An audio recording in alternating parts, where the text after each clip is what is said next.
Good morning, good afternoon, and good evening to all of you beautiful people. Since we're so international now, I wanted to address you like that this time.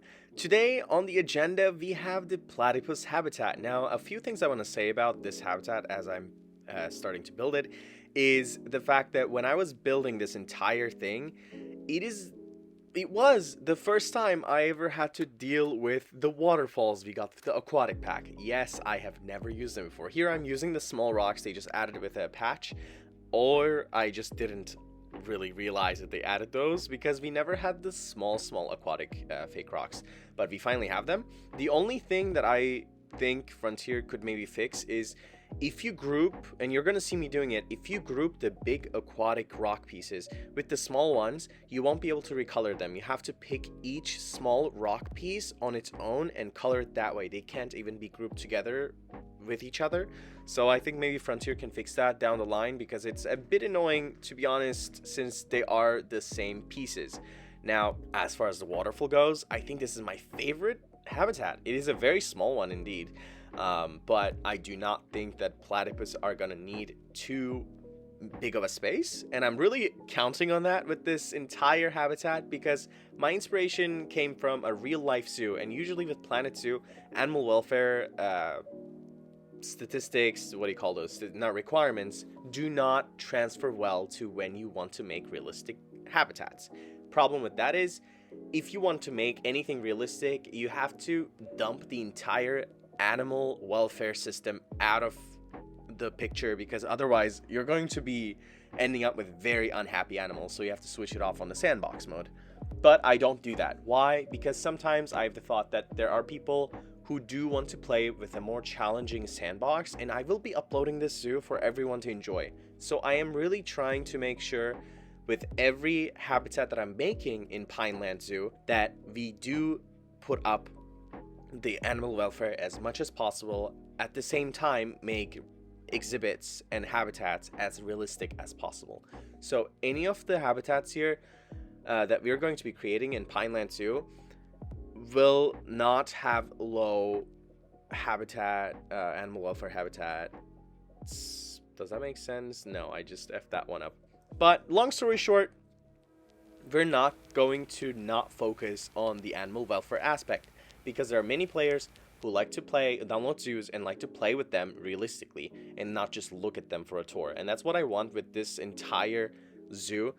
Pineland Zoo is very special to me because it's the first really big zoo project I'm working on. I mean, it's been like a month now since I started with building this and terraforming and everything, and still there's so much to do, and we're getting a new pack, and Wetlands Pack it's so adorable, the animals that we're getting. And on top of this build, there are so many more coming from Pineland Zoo, you guys.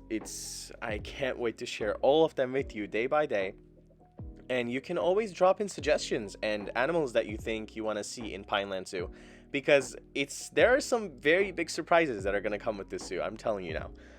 Here, I'm just figuring out how to put the gate, because when I'm building things that are, a level below than the viewing areas, I always like to hide the backstage underneath the pathway.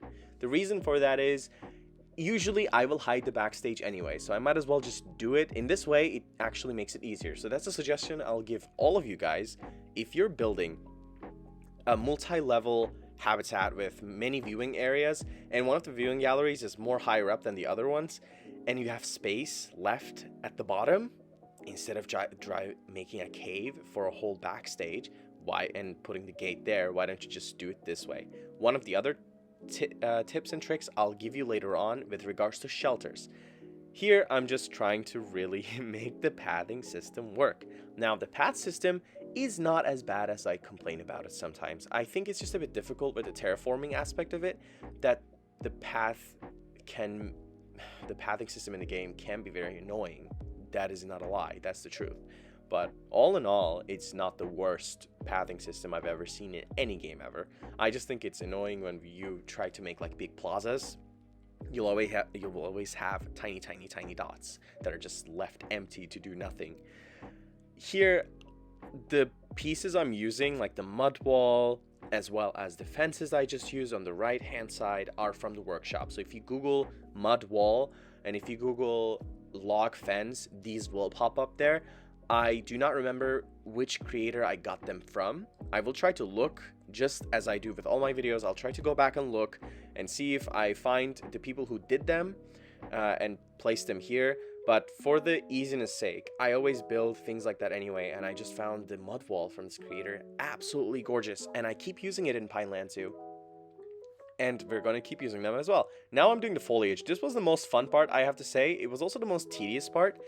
I think it's very important, you guys, when you have very big rock walls. And rocks in the game, yes, there's so many rocks, and you can have so many variations. It can still look natural, but we're making a platypus habitat. And when I think of platypus, and also the types of documentaries I've seen so far, first of all, they're mostly nocturnal. That said, we need to have a place for them that is better for the early day and, you know, the dusk and dawn, and also the nighttime. And I did not add the lighting yet. That will happen when we put the platypus in, so just bear with me. We're gonna have another video where we put the lighting in as soon as we get the platypus on April 12th. So we don't have that much time left, actually. That's awesome. I can't wait to get all of those wetland animals.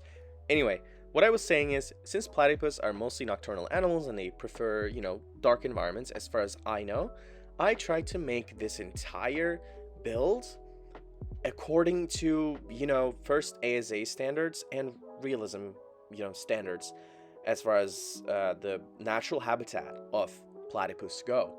And they like tropical spaces, they like wet spaces because they are semi-aquatic, and I just hope you guys like it. I mean, here I'm trying to put as much foliage as I can on the background because I do not like when guests just gather up behind and in front of the animal's habitat and completely stress it out.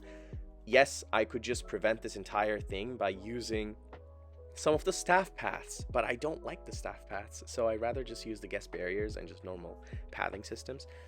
Here I am just trying to, you know, make sure that it looks both natural and good with all the different foliage that I'm putting in.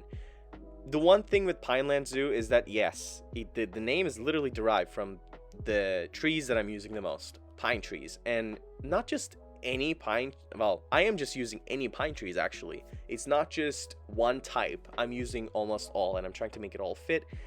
And some of them are from different biomes, but I think it just looks pretty and it goes with the theme of the zoo. Once we finish this up, it's really gonna make sense more for you guys. Here are the ferns. I love the ferns. I love all of the ferns, actually.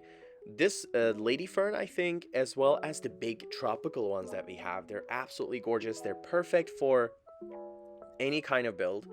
And here I'm beginning, finally, the beautiful, vibrant colored shelter. I don't know why it took so long to say that. Now the shelter is so amazing. It's my favorite aspect of this entire build, I personally would say, because first of all, it's hidden. So when you as a guest will go down and look at the platypus, you will not see the shelter yourself, even though it looks really pretty. But the entire build is made for the gaze of the platypus. It's not for you to see, to, you know, say, oh, this is beautiful as a guest. It's for the platypus to just enjoy their little tropical paradise that I'm making for them. Here I'm making the gate. This is another example that I can give you of how to be very simple yet very intricate and nice with your builds. You can always just keep repeating the pieces, and the doors, sliding doors are perfect. I mean, realistically speaking, sliding doors are what most zoos will use because they can be remote controlled. They're not like doors you have to like push in and lock. And those can also have remote control systems, but sliding doors are usually more preferred in any zoo that you go to. Here I'm seeing if the little piece, the modular piece of the wood fits the door that I made, and will it be traversable? I think so, because they're very small animals. They're not that big, and they should be able to pass through that little hole. If not, we can extend it. We'll see that when we put in the platypus, actually. Here, I'm just putting some pieces because this door will be completely movable just for the realism's sake. I'm not going to have it as a piece of the door on its own. I'm going to always keep it separate so that I can move it around and, you know, for pictures and so on and so forth. I really hope that you guys like this. There are many other ways to do this. So if you guys have another way of doing it, please let me know. And here we're coming to the end of this entire habitat. Now, I know this is a short video. I just didn't want to drag you through more, bigger builds just now, because I just had some software problems, and we also have been having too many long videos. But here's a look and the cinematics, and I hope you guys enjoyed this video. If you did, give it a big thumbs up, and let me know, what animal are you most excited for when the Wetland Packs comes out. See you later.